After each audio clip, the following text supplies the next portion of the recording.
Hi friends, ഞാൻ doctor പ്രിയ.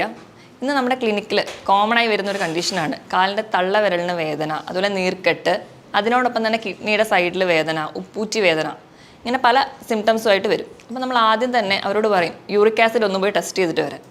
ഇന്ന് വളരെ കോമൺ ആയി കാണുന്ന ഒരു കണ്ടീഷനാണ് യൂറിക് ആസിഡ് നമ്മുടെ ശരീരത്തിൽ കൂടുന്നത് കൊണ്ട് ഉണ്ടാകുന്ന പ്രശ്നങ്ങൾ. ഇന്ന് നമുക്കത് എങ്ങനെ മാനേജ് ചെയ്യാം, എന്തൊക്കെ കംപ്ലയിൻറ്റ്സ് ഉണ്ടാവുമെന്ന് നോക്കാം.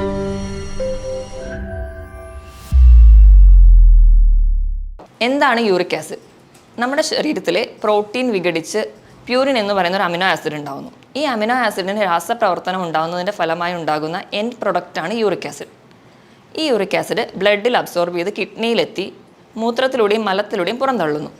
ഇനി ഒരു കിഡ്നി ഡിസീസ് ഉള്ള ഒരാൾക്കാണെങ്കിൽ ഈ യൂറിക് ആസിഡ് പുറന്തള്ളപ്പെടില്ല, അതിന് പകരം അത് ബ്ലഡിൽ കൂടും. ആ കണ്ടീഷനാണ് ഹൈപ്പർ യൂറീസീമിയ. വീണ്ടും ഇങ്ങനെ യൂറിക് ആസിഡ് കൂടുകയാണെങ്കിൽ അത് ക്രിസ്റ്റൽസായി നമ്മുടെ ശരീരത്തിൻ്റെ പല ഭാഗത്ത് അടിയുന്നു. അങ്ങനെ മെയിൻലി ജോയിൻസിലും കിഡ്നിയിലുമാണ് അടിയുന്നത്. ഇതുകൊണ്ടാണ് നമുക്ക് പലതരത്തിലുള്ള സിംറ്റംസ് പ്രസൻറ്റ് ചെയ്യുന്നത്. നോർമലി നമ്മുടെ ശരീരത്തിന് ഒരു ആൻറ്റി ഓക്സിഡൻ്റ് ആയിട്ടാണ് യൂറിക് ആസിഡ് നിൽക്കുന്നത്. പക്ഷേ അതിൻ്റെ നോർമൽ ലെവലിൽ കൂടുമ്പോഴാണ് അത് പ്രശ്നക്കാരനാവുന്നത്. ഇനി എത്രയാണ് നോർമൽ ലെവലെന്ന് നോക്കാം. പുരുഷന്മാരിലാണെങ്കിൽ 3.5 to 7.2ഉം സ്ത്രീകളിലാണെങ്കിൽ 2.6 മുതൽ 6 വരെയാണ് അതിൻ്റെ നോർമൽ വാല്യൂ. ഇനി നമുക്ക് യൂറിക് ആസിഡ് എന്തുകൊണ്ടൊക്കെ കൂടുന്നു എന്ന് നോക്കാം.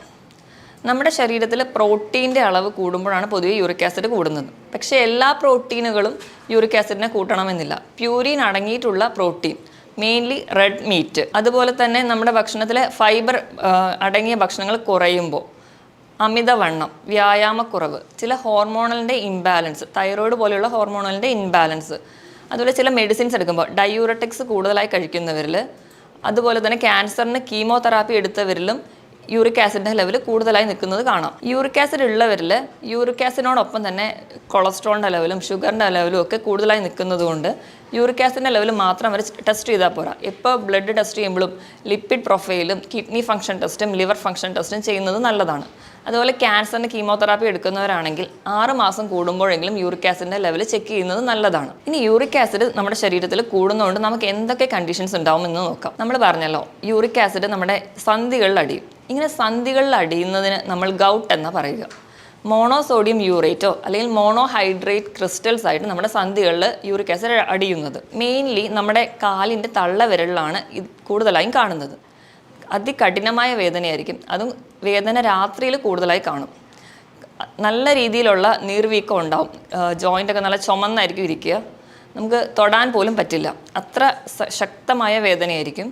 അതിനുശേഷം അത് ഉപ്പൂറ്റിയിൽ വേദനയായിട്ട് ബാധിക്കുന്നു. മറ്റ് ശരീരത്തിലെ എല്ലാ ജോയിൻസിനെയും ബാധിക്കാം. ഷോൾഡറിനെയോ അല്ലെങ്കിൽ കഴുത്തിനും നടുവിനും ഒക്കെ ബാധിക്കുന്നതായി കാണാം. അങ്ങനെ ഇത് പ്രോഗ്രസ് ചെയ്യുന്ന വഴി നമ്മുടെ സന്ധികളുടെ ഡീഫോമിറ്റിക്ക് വരെ കാരണമാകുന്നു. ഇതുപോലെ നമ്മുടെ കിഡ്നിയിൽ അടിയുമ്പോൾ നമ്മുടെ കിഡ്നിയുടെ ഭാഗത്ത് വേദന വരുന്നു. ഇടയ്ക്കിടയ്ക്ക് മൂത്രശങ്ക, അതുപോലെ മൂത്രം ഒഴിക്കുമ്പോൾ വേദന, ഇങ്ങനെയൊക്കെ ആയിട്ട് നമുക്ക് കാണാം. ഇനി നമുക്ക് യൂറിക് ആസിഡ് കൂടുന്നതുകൊണ്ട് എന്തൊക്കെ കോംപ്ലിക്കേഷൻസ് ഉണ്ടാവുമെന്ന് നോക്കാം. ആദ്യം തന്നെ ചിലരിലൊന്നും യൂറിക് ആസിഡ് സിംറ്റംസ് ഇല്ലാതെ ബ്ലഡിൽ മാത്രം അളവ് കൂടി നിൽക്കുന്നത് കാണാം. ഇങ്ങനെയുള്ളവരിൽ അമിതവണ്ണം കൂടി വരുമ്പോൾ ശരീരത്തിൽ ഇൻസുലിൻ റെസിസ്റ്റൻസ് ഉണ്ടാവുകയും അതുവഴി പ്രമേഹത്തിലോട്ട് എത്താം. അതുപോലെ യൂറിക് ആസിഡ് അടിയുന്നത് വഴി നമ്മുടെ എൻഡോത്തീലിയം, നമ്മുടെ രക്തക്കുഴലിൻ്റെ എൻഡോത്തീലിയത്തിൽ അടിയുന്നത് കൊണ്ട് നമുക്ക് സ്ട്രോക്ക് ഉണ്ടാവാം. അതുപോലെ കൊളസ്ട്രോളും BP ഇതിൻ്റെ കൂടെ വന്ന് നമുക്ക് ഫാറ്റി ലിവറിലോട്ട് വരെ പോകാം. ഇത്ര പ്രശ്നക്കാരനായ യൂറിക് ആസിഡിനെ നമുക്ക് എങ്ങനെ മാനേജ് ചെയ്യാമെന്ന് നോക്കാം. ഫസ്റ്റ് നമ്മുടെ ഫുഡിൽ എന്തൊക്കെ ഒഴിവാക്കണമെന്ന് നോക്കാം. റെഡ് മീറ്റ് പൂർണ്ണമായി ഒഴിവാക്കുക. അതുപോലെ മത്സ്യങ്ങളിൽ മത്തി, അയല പൂർണ്ണമായിട്ടും ഒഴിവാക്കണം. ഷെൽ ഫിഷ്, കക്ക, ഞണ്ട്, ചിപ്പി ഇതൊക്കെ പൂർണ്ണമായി ഒഴിവാക്കുക. അതുപോലെ തന്നെ പ്രോസസ്ഡ് ഫുഡുകൾ, ബേക്ക്ഡ് ഐറ്റംസ്, ഈസ്റ്റ് അടങ്ങിയിട്ടുള്ള ഭക്ഷണങ്ങൾ, ഫ്രക്ടോസ് കോൺ സിറപ്പ് അടങ്ങിയിട്ടുള്ള ബേക്കറി ഫുഡ്സ്, ജങ്ക് ഫുഡ്സ് പൂർണ്ണമായും ഒഴിവാക്കുക. പച്ചക്കറികളാണെങ്കിൽ കോളിഫ്ലവർ, വഴുതനങ്ങ നമ്മൾ ഒഴിവാക്കേണ്ടതാണ്. ഇനി നമുക്ക് എന്തൊക്കെ ഭക്ഷണം കഴിക്കാമെന്ന് നോക്കാം. നമ്മൾ പ്രോട്ടീൻ പൂർണ്ണമായിട്ടും ഒഴിവാക്കേണ്ട, പ്യൂരിൻ കണ്ടൻറ്റ് ഉള്ള പ്രോട്ടീൻ മാത്രം ഒഴിവാക്കിയാൽ മതി. കമ്പാരബിളി കഴിക്കാവുന്നതാണ്. നമുക്ക് ചിക്കൻ കഴിക്കാം, അതുപോലെ മുട്ട കഴിക്കുന്നതുകൊണ്ട് കുഴപ്പമില്ല. പാൽപ്പാട മാറ്റിയിട്ടുള്ള പാൽ ഉപയോഗിക്കാം. ഒമേഗ 3 ഫാറ്റി ആസിഡിനായിട്ട് വാൽനട്ട് ഉപയോഗിക്കാം. അതുപോലെ യൂറിക് ആസിഡ് ക്രിസ്റ്റൽസ് കുറയ്ക്കാൻ വൈറ്റമിൻ C നല്ലതാണ്. അതിന് ഏറ്റവും നല്ലത് പപ്പായ, പേരയ്ക്ക, ചെറി മുതലായവയാണ്. ആൻറ്റി ഇൻഫ്ലമേറ്ററി ആയിട്ടുള്ള മുരിങ്ങയില കഴിക്കുന്നത് നല്ലതാണ്. അതുപോലെ അത് വൈറ്റമിൻ C ഉള്ളതുകൊണ്ട് നമ്മുടെ മസിൽസിന് കുറച്ചും കൂടി സ്ട്രെങ്ത് നൽകി നമ്മുടെ ജോയിൻസിന് കുറച്ചും കൂടി ബലം നൽകും. ഇതിനോടൊപ്പം തന്നെ നമുക്ക് വയറിന് ശുദ്ധീകരിക്കാനായിട്ട് പ്രോബയോട്ടിക്സ് കഴിക്കാം. ഏറ്റവും കോമൺ ആയി കാണുന്ന പ്രോബയോട്ടിക് ആണ് തൈര്. അത് നമ്മുടെ ഫുഡിൽ ഇൻക്ലൂഡ് ചെയ്യുക. ഇതിനോടൊപ്പം നമ്മളെല്ലാ കടല പരിപ്പ് എല്ലാം ഒഴിവാക്കുന്നെങ്കിലും കറിക്കടല നമുക്ക് കഴിക്കാവുന്നതേ ഉള്ളൂ. ഭക്ഷണം ഇങ്ങനെ ചിട്ടയാക്കി കഴിഞ്ഞാൽ ഒരു പരിധി വരെ നമുക്ക് വെയിറ്റ് കുറയ്ക്കാൻ പറ്റും. ഇനി ഇതിനോടൊപ്പം തന്നെ ഇൻ്റർമീഡിയറ്റ് ഫാസ്റ്റിംഗ് ചെയ്യുന്നത് വഴി നമുക്ക് വെയിറ്റ് കുറയ്ക്കാം. അതുപോലെ തന്നെ കൃത്യമായ വ്യായാമം ചെയ്യുക. ഈ കൃത്യമായ ഭക്ഷണ രീതിക്കൊപ്പം 2 മുതൽ 3 ലിറ്റർ വെള്ളം കുടിക്കുക. അതുപോലെ തന്നെ വെയിൽ കൊള്ളുന്നത് നല്ലതാണ്. ഇനിയിപ്പോൾ യൂറിക് ആസിഡ് ക്രിസ്റ്റൽ നമ്മുടെ ശരീരത്തിൽ ഡെവലപ്ഡ് ആയി എന്നുണ്ടെങ്കിൽ ഇത് പുറന്തള്ളാനായിട്ട് നമുക്ക് വൈറ്റമിൻ സി അടങ്ങിയ ഭക്ഷണങ്ങൾ കൂടുതലായി കഴിക്കുന്നത് നല്ലതാണ്. പ്രധാനമായും ചെറി, പപ്പായ, പേരയ്ക്ക ഏറ്റവും നല്ലതാണ്. ഇതുപോലെ തന്നെ പറയുന്ന ഒരു ചെടിയാണ് നമ്മുടെ നാട്ടിൽ കാണുന്ന തഴുതാമ.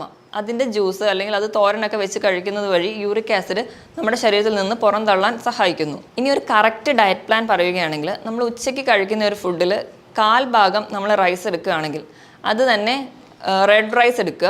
അത് ഒരു 1/4 ഭാഗം മാത്രമേ എടുക്കാവുള്ളൂ. ബാക്കി 1/4 ഭാഗം പ്രോട്ടീനായിട്ട് നമുക്ക് മുട്ട ഉപയോഗിക്കാം. ബാക്കി 1/4 ഭാഗം വെജിറ്റബിൾസും ശേഷിക്കുന്ന 1/4 ഭാഗം ഫ്രൂട്ട്സുമായിട്ട് കഴിക്കുക. ഇത് മെയിൻലി കഴിക്കുമ്പോൾ സാലഡ്സ് ഒക്കെ കഴിക്കുമ്പോൾ ഒലിവ് ഓയിൽ ചേർത്ത് കഴിക്കുന്നത് വളരെ നല്ലതാണ്. നമ്മുടെ ക്ലിനിക്കിൽ വരുന്ന ഒരു പേഷ്യൻസിൻ്റെ സിംറ്റംസ് ഒക്കെ അനാലിസിസ് ചെയ്ത് കൃത്യമായ ഒരു ഡയറ്റ് പ്ലാൻ നൽകുന്നു. രാവിലെ, ഉച്ചയ്ക്ക്, വൈകിട്ട് എന്ത് ഭക്ഷണം കഴിക്കണം, അത് എത്ര അളവിൽ കഴിക്കണം എന്ന് പറഞ്ഞു നൽകുന്നു. അതിനോടൊപ്പം ഹോമിയോപ്പതിക് മെഡിസിൻസ് കഴിക്കുന്നത് വഴി നമുക്ക് ഈ കണ്ടീഷൻസ് കൺട്രോൾ ചെയ്യാവുന്നതേ ഉള്ളൂ. അടുത്തൊരു വീഡിയോയിൽ പുതിയൊരു ടോപ്പിക്കുമായി വീണ്ടും കാണാം. നന്ദി.